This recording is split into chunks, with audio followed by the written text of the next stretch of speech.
금융소득만 있다면 금융소득 7,760만 원까지는 종합과세로 인한 추가적인 세부담은 없다고 보시면 되시고, 금융소득 외에 사업소득이나 근로소득 등의 추가소득이 있다면 종합과세로 인한 추가 세부담을 계산해 봐야 한다는 점 참고해 주시면 되겠습니다.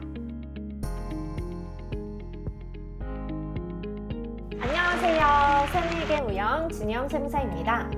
5월 말 종합소득세 신고 기한이 다가오고 있습니다. 오늘은 여러 가지 종류의 종합소득세 신고 유형 중 금융소득 종합과세에 대해서 알아보도록 하겠습니다. 자, 그럼 시작해 볼까요? 우선 금융소득은 무엇일까요? 금융소득은 크게 이자소득과 배당소득이 있습니다.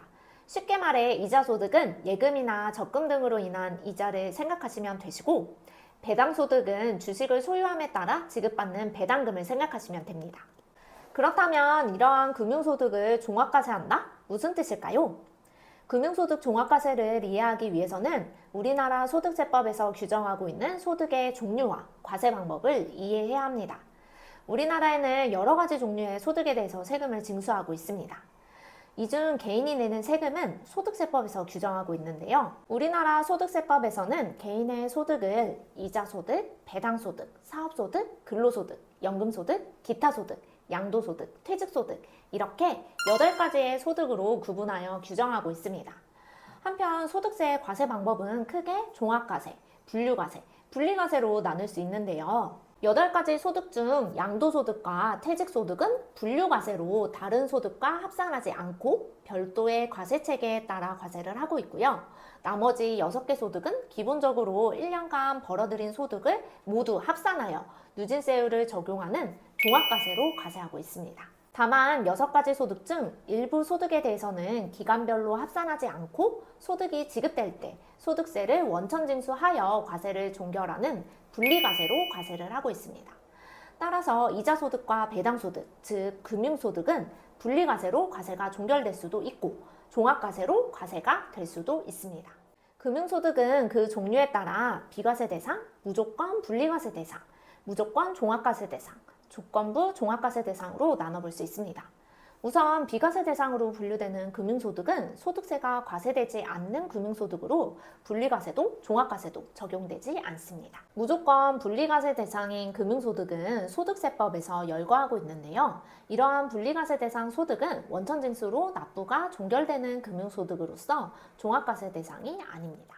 다음으로 무조건 종합과세가 되는 금융소득도 있는데요. 원천징수 대상이 아닌 국외 금융소득이거나 원천징수 대상이지만 원천징수가 되지 않은 국내 금융소득 등은 아직 한 번도 과세가 되지 않은 소득이기 때문에 무조건 종합과세가 됩니다. 마지막으로 조건부 과세 대상이 우리가 일반적으로 알고 있는 금융소득인데요. 이러한 조건부 과세 대상 중 금융소득이 연간 2천만 원 이하라면 분리과세, 즉 원천징수로 과세가 종결되지만 연간 2천만 원을 초과하는 경우에는 종합과세를 하게 됩니다. 일반적으로 금융소득의 원천징수세율은 지방소득세 포함하여 15.4%이지만 종합과세를 하게 된다면 6.6%에서 49.5%까지의 누진세율을 적용하여 정산하기 때문에 종합소득세 신고로 많은 세금을 낼까 걱정하시는 분들이 계실 것 같습니다. 하지만 금융소득만 있다면 금융소득 7,760만 원까지는 종합과세로 인한 추가적인 세부담은 없다고 보시면 되시고, 금융소득 외에 사업소득이나 근로소득 등의 추가소득이 있다면 종합과세로 인한 추가 세부담을 계산해 봐야 한다는 점 참고해 주시면 되겠습니다. 만약 금융소득 종합과세를 피해야 한다면 가족 간 증여나 비과세 상품 등을 이용해서 미리 대비해 주시는 것도 좋을 것 같습니다. 오늘은 금융소득 종합과세에 대해서 알아보았는데요. 2023년 귀속 금융소득이 2천만 원이 넘을 것 같다 라고 하시면 다음 달 있을 종합소득세 신고 때 신고를 꼭 해주셔야 합니다. 그럼 저는 다음 영상으로 찾아뵙겠습니다. 다음에 또 만나요. 안녕.